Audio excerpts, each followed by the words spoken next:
Dr. Koitamet Olekina, a member of the People's Assembly Organizing Committee. To my right is Dr. David Ndi, also a member of the People's Assembly's Organizing Committee. And I am Dr. Noah Kala, the head of the Secretariat for the People's Assembly. We have a press statement we would like to make that we're going to read in parts. I will begin. Which way, Kenya? The People's Roadmap to Electoral Justice and a Just Government. First, we wish to thank the thousands of Kenyans who came to Uhuru Park on January 30th to swear in the People's President, His Excellency Raila Odinga, as the People's President. This was despite threats and intimidation by the Jubilee regime and the police. That a record number of people turned up from all corners of the country is a testament to the determination of the people to pursue electoral justice in a dignified and legitimate political struggle. We should point out that the event was as peaceful as could be, bearing testimony to what we have said and many Kenyans have known for decades. The police are the instigators of violence in our political gatherings. They are solely responsible individually and collectively for all the deaths and injuries that they have inflicted on Kenyans whose only crime is to exercise their constitutionally guaranteed political rights. May the victims' spirits torment the killers for eternity. We wish to reiterate that the swearing-in event was a response to electoral fraud. The IEBC, at the behest of Jubilee, defied the Supreme Court and failed to conduct a free, fair, and credible election. Instead, the IEBC organized a coronation ritual for Uhuru Kenyatta, boycotted by over 2/3 of Kenyans who voted on August the 8th. To date, the IEBC remains in contempt of court by refusing to open their servers.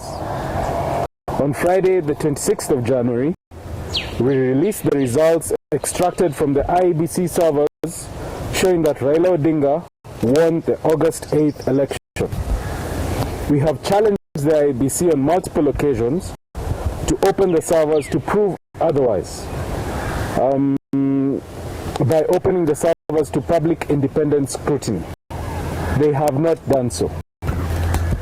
We have all along maintained that the end game of Uhuru Kenyatta's power grab is to restore an authoritarian state.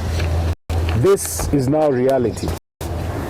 Political persecution through arbitrary arrests and trumped-up charges are back. The media shutdown needs no belaboring. A Kenyan citizen by birth has been deported after being detained in defiance of court orders for days. The government is defying court orders with impunity. Ladies and gentlemen, we were promised a more lethal, brutal, and ruthless Kenyatta. He is here, but he is only living in a false paradise. John Adams, the second president of the United States, observed that the contention that people are the best defenders of their liberty runs into practical difficulty of assembling the masses in one place. The framers of our Constitution saw it fit to devote the first article to this challenge, providing for the people to exercise their sovereignty directly or by delegating it to only democratically elected representatives. The Constitution leaves citizens free to decide how to exercise sovereignty directly. Our answer to this is the People's Assembly. We have over the last 2 months facilitated regional People's Assemblies at the coast, which was by the Pwani Nation, Western Luhya Nation, Lower Eastern, the Kamba Nation, and Nyanza, the Luo Nation. We are completing this in a few weeks, following which we will convene the inaugural National Convention towards the end of this month. While the immediate agenda of the People's Assembly is to secure electoral justice, we recognize that electoral fraud is a means to an end. The end is domination and exploitation of the many by the few. It is the end for which the colonial state was established and the reason why its beneficiaries are aspiring potentates kills for power. After half a century of tinkering and panel beating this edifice, we have come to the conclusion that it is not serviceable. The speed with which we can see descent into repression is testament that the authoritarian DNA of the colonial state is still intact. To secure justice and freedom, we must reimagine our nation anew, deconstruct this colonial edifice and build a new humane, people-centered government founded on our African cultural values and norms. For we believe and know it to be true that every Kenyan wants to live in peace coexistence with his or her neighbor. We believe and know it to be true that no Kenyan wants their vote to be stolen. We believe and know it to be true that no Kenyan wants their child to be killed by the police. We believe and know it to be true that every Kenyan would wish to live in a country where their child can realistically aspire to occupy the highest office in the land, irrespective of tribe, race, religion, gender, or disability. Thank you. So, ladies and gentlemen, broadly, the agenda for the People's Assembly Convention, which we will be convening, as has been stated, is as follows. It has three items or three pillars. One is electoral justice.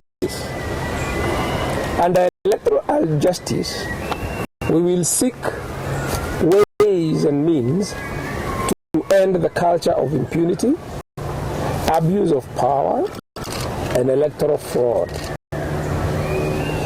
We will ensure that we can guarantee people the right to vote, that everyone has a right and is able to vote without being disenfranchised, by being denied IDs and all sorts of things, and ensuring that every vote counts.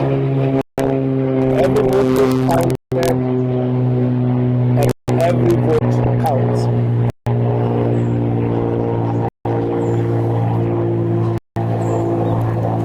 We will defend the separation of powers, the independence of the judiciary, and supremacy of parliament.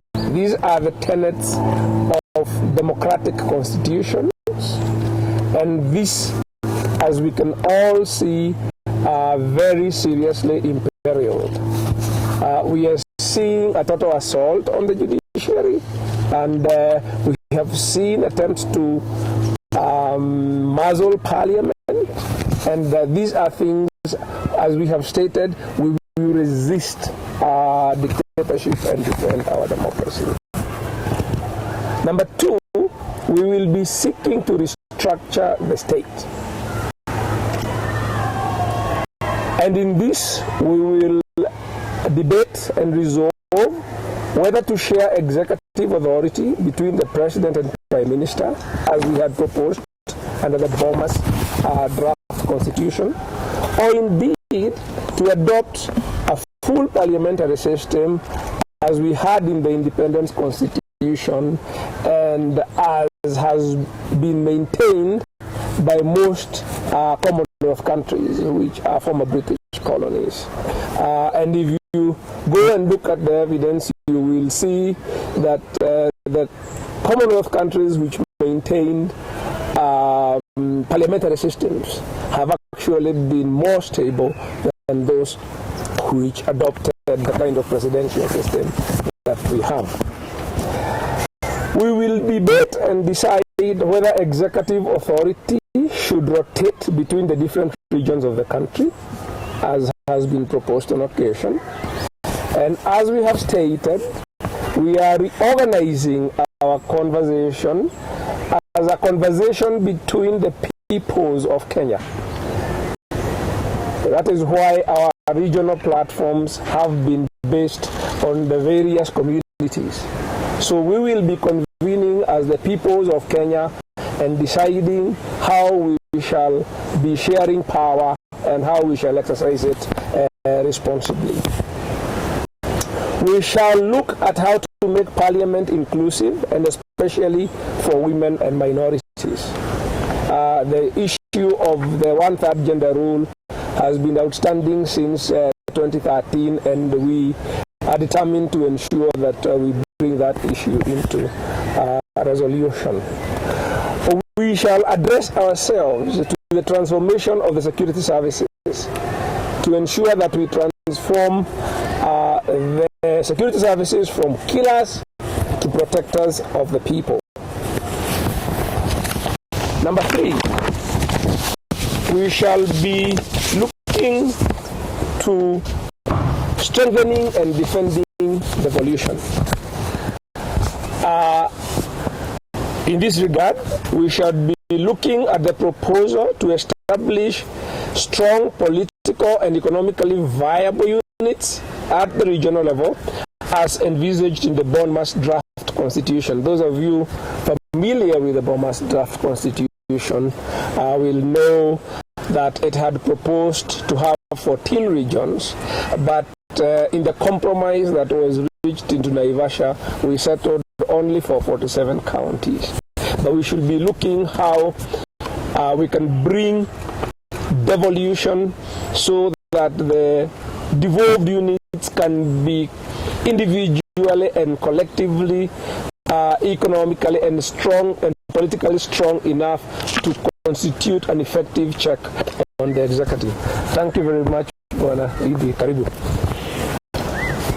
We shall also be looking at the possibility of devolving taxation in the spirit of strengthening devolution, as well as equitable sharing of national borrowings. At this point, we have seen the crowding out of the counties by the national government borrowing overseas and using that money exclusively at the national level. And we shall be looking at how to remedy that, because the responsibility for paying that debt is shared nationally, yet only the national government is using the money.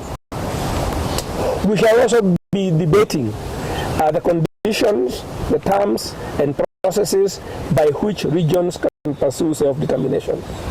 And this, as you may be aware, in the process of regional assembly platforms, the Coast has stated in its resolution that it is going to pursue the agenda of self-determination in this national convention. As we have stated already, we plan to convene the inaugural national convention at the end of February. We will take the resolutions of the national convention to be validated by the people by dint of a referendum and other constitutionally provided for processes. And our goal is to see the People's Assembly process culminate in a presidential election and a new electoral regime no later than August 2018.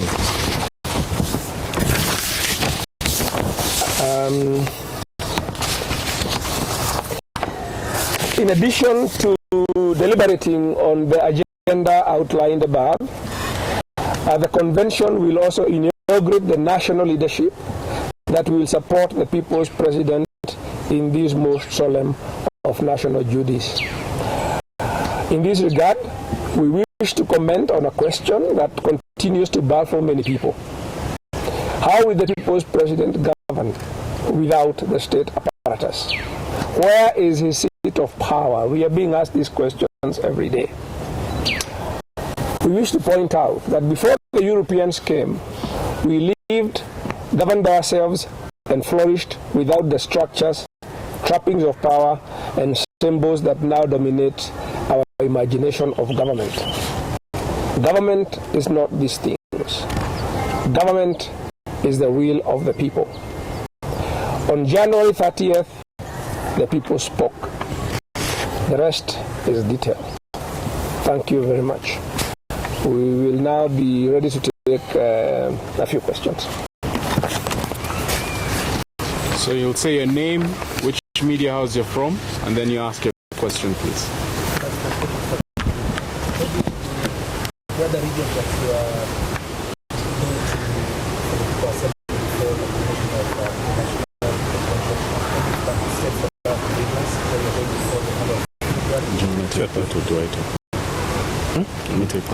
Take the next one. Just say the next one. Yeah.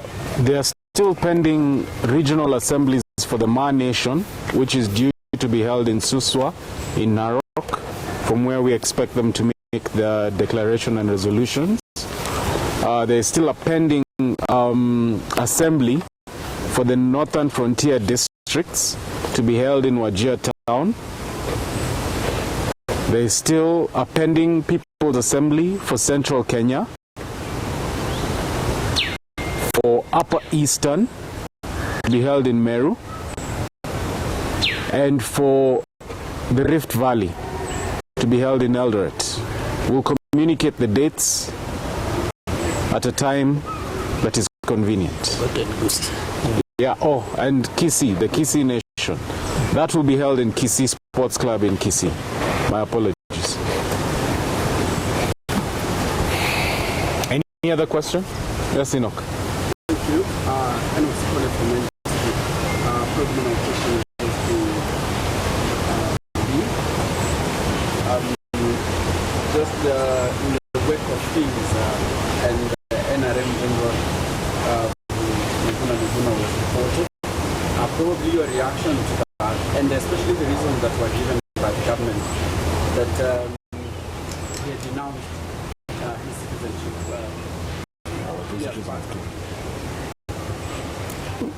Thank you very much. We are not aware of reasons given. We are not even confirmed that he has been deported. I mean, we see indications, suggestions that he's been put on a flight to Canada. I believe our constitution says that a citizenship by birth cannot be revoked.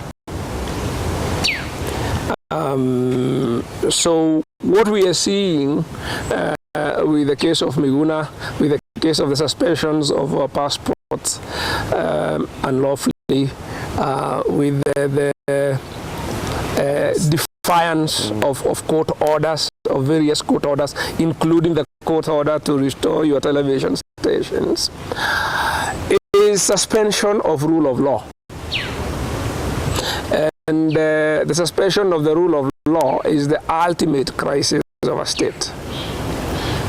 Yeah, a state which now does not govern by law is now governing by fiat and force. As we have emphasized here, we have stated from the outset that that was the intention of Jubilee. And that is, I think, to us, what they are doing simply confirms what we have maintained all along. Yes. Yes, can I add something? Yeah. If indeed what they're saying that Miguna has been shipped out of this nation is true, then it's not deportation as you call it. It is exile, because Miguna is a citizen of this country by birth, and therefore, where do you deport him to? Where's his home? So this is a situation gone full circle. Exactly 30 years ago, Miguna had to run away from this country, fearing for his life. That time he went into self-exile. Now it is the state that seems determined to exile him. So it is not deportation, it is exile. Do you feel that probably the state is playing ping-pong? Because just yesterday he was charged to court as a Kenyan. The matter is still before court. So. I think we have some of these matters still pending before court of law. But as Dr. Ndi has said, we seem to be in a state of lawlessness, where the rule of law has been thrown out of the window, and those who are breaking the law are the ones who purport to be enforcing the rule of law. I saw a hand somewhere there. Your name, media house? Nauliza swali kwamba hii kama NASA labda mikoto gani kwa labda tunapata kiasi baada ya ile kwa Canada ni sababu sana hatua ambazo tunachukua kwa sasa hivi Kiswahili. Unajua sisi ni wananchi, ni raia. Jukumu la kuwachunga wananchi ni la serikali. Kama serikali imeamua kuwafukuza wananchi wa Kenya ambao ni wazaliwa hapa, na hakuna jambo sisi kama wananasa tunaweza kufanya bila kutumia sheria, kwenda kotini,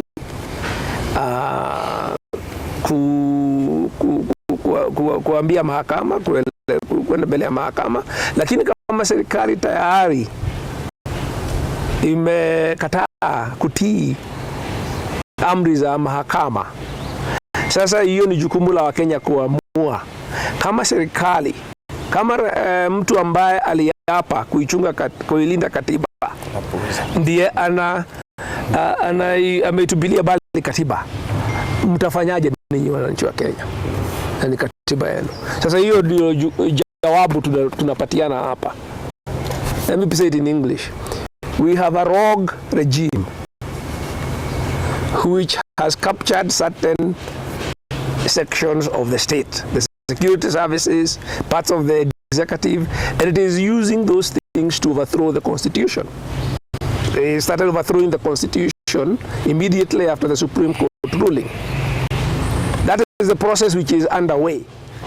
So the question is, what recourse do citizens have when a rogue government usurps power and attempts to overthrow the constitution?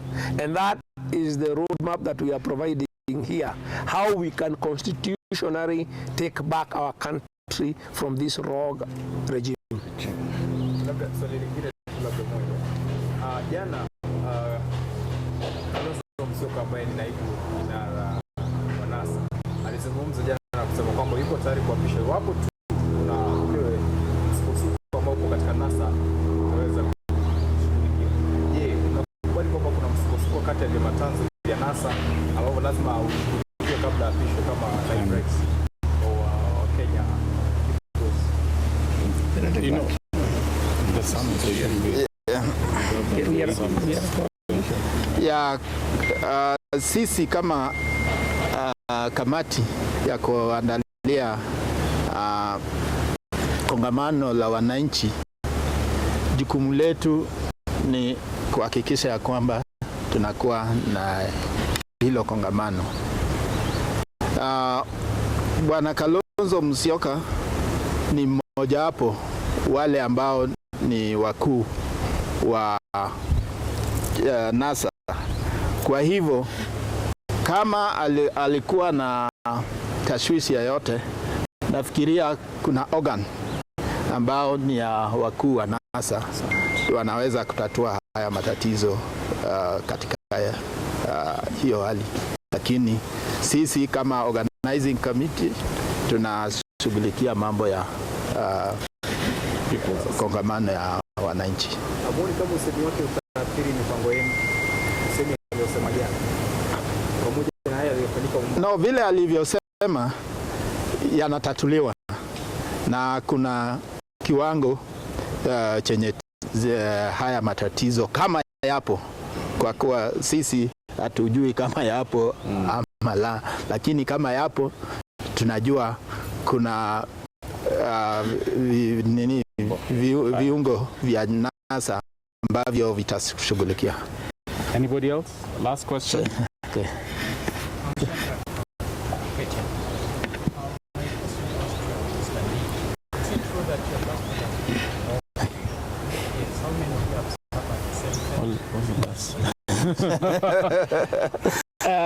My passport has been revoked, and I believe we are suspended. Our information is that, in fact, all of us here, and another 10 people, I think 14 passports have been suspended illegally, I might add. But if you look at our program, you will notice we are going to be very busy. So many of us had no intentions of traveling anywhere. In the period between now and when that matter is resolved, because it cannot stand the test of constitutionality and legality.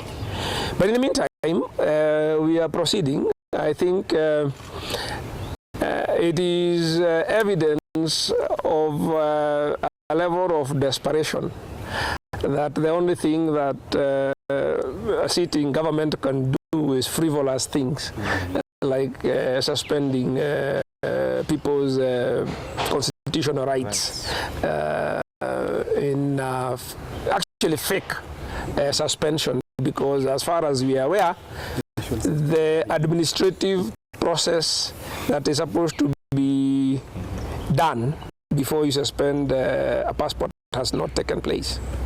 So this is a fairly superficial political action. And maybe maybe they should also try to suspend our IDs. Because a passport is an ID, and the other ID, so that at least then we are stateless, we are nothing. But as long as you suspend mine, I am still a Maasai, or like, where will you take me? Niko hapa.